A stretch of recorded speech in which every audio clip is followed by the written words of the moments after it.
हुसैनियों सिर्फ शरबत और खिचड़े और कड़े और नाड़े वाले हुसैनी मत बनो, बल्कि करबला वाले हुसैनी बनो।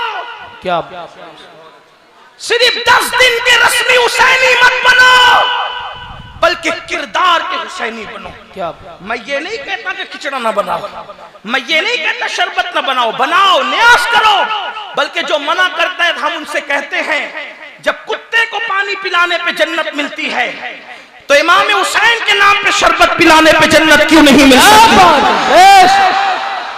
लेकिन सुनियो, नमाजों को छोड़ करके कैसा हुसैनी, जिना के अड्डों पे जाने वाला कैसा हुसैनी, शराब के अड्डों पे जाने वाला कैसा हुसैनी।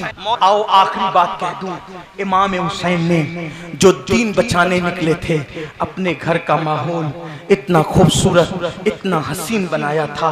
आपको पता होगा, तवज्जो करो, सुन लो गौर से, एक दिल जले से इमाम अली मकाम ने अपने घर की तरबियत का माहौल कितना खूबसूरत किया था, घर की तरबियत का माहौल कितना हसीन और जमील किया था। अल्लाह अकबर। एक मर्तबा का वो वाक़या आप जहन में फिर दोहराएं। क्या हुआ? अल्लाह अल्लाह, मैदान करबला में जब सब लोग शहीद हो गए, भाई जो जाए वहीं रहे, बात आखिरी हो रही है, जो जाए वहीं रहे, आप डिस्टर्ब नहीं करें। एक बार आप लोग तवज्जो मेरी तरफ रखें, बात आखिरी हो रही है, डिस्टर्ब नहीं करें।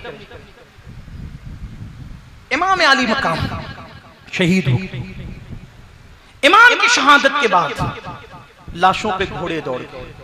आपने सुना, इब्ने जरीर तबरी ने लिखा, इब्ने कसीर ने लिखा, उस्ताद ज़मन ने लिखा कि लाशों की बेहुरमती की गई, यहां तक कि घोड़े दौड़ा दिए गए, लाशों पे घोड़े दौड़ा दिए गए।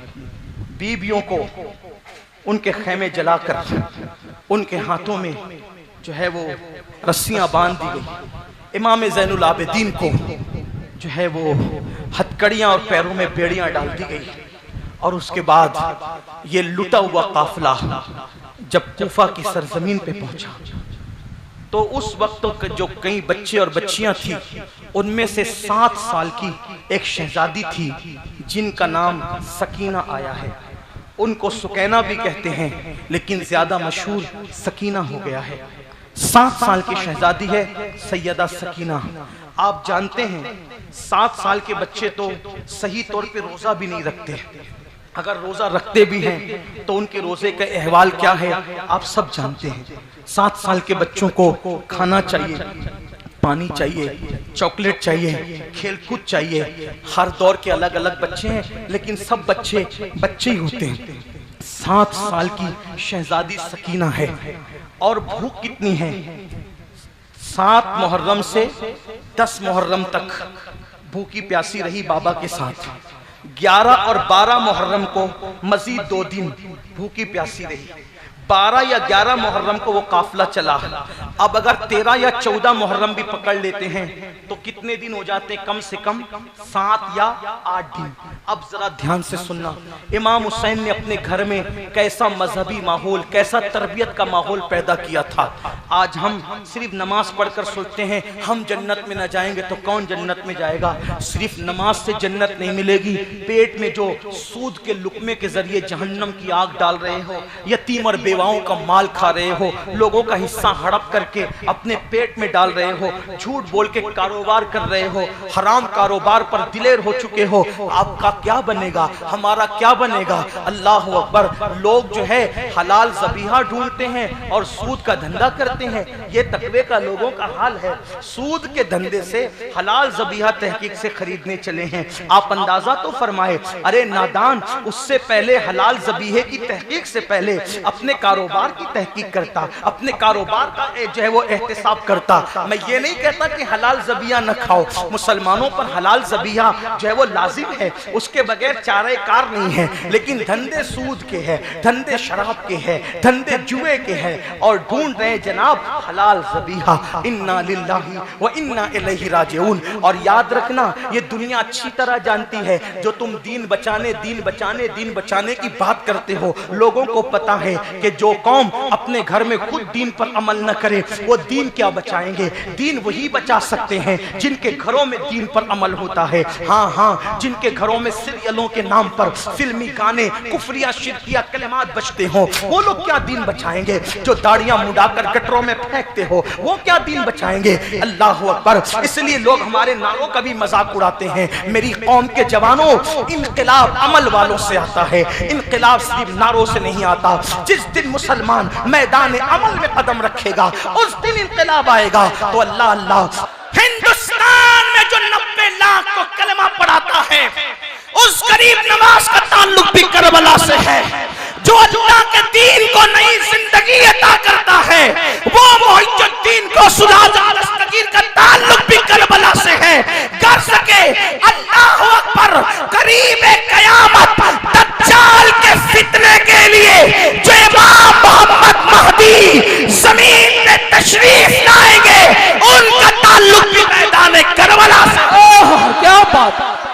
حسین اس شخصیت کا نام ہے جو ایک مرتبہ قربانی دے کے قیامت تک اللہ کا دین بچا رہے ہیں. لیکن اب سوال پیدا ہوتا ہے، اب دھیان سے سننا، سوال پیدا ہوتا ہے کہ حسین بنتے کیسے ہیں؟ حسین بنتے کیسے ہیں؟ آج کی محفل کا اصل عنوان ہے حسین بنتے کیسے ہیں. تو یاد رکھنا اور اچھی طرح یاد رکھنا، اللہ اکبر، حسین بننے کے لیے، حسین بننے کے لیے صرف جنگ کرنا کافی نہیں. حسین بننے کے لیے صرف باطل کا مقابلہ کرنا کافی نہیں. حسین بننے کے لیے اللہ اکبر صرف کوئی تحریک لے کے اٹھ کے کھڑے ہونا کافی نہیں. کیوں؟ اس لیے کہ حسین بنتے نہیں ہیں، حسین بنتے نہیں ہیں، بلکہ حسین خدا کی طرف سے بنائے جاتے ہیں. اور جب خدا کی طرف سے حسین کو بنایا جاتا ہے تو پھر اس کو پیدا کیسے کیا جاتا ہے؟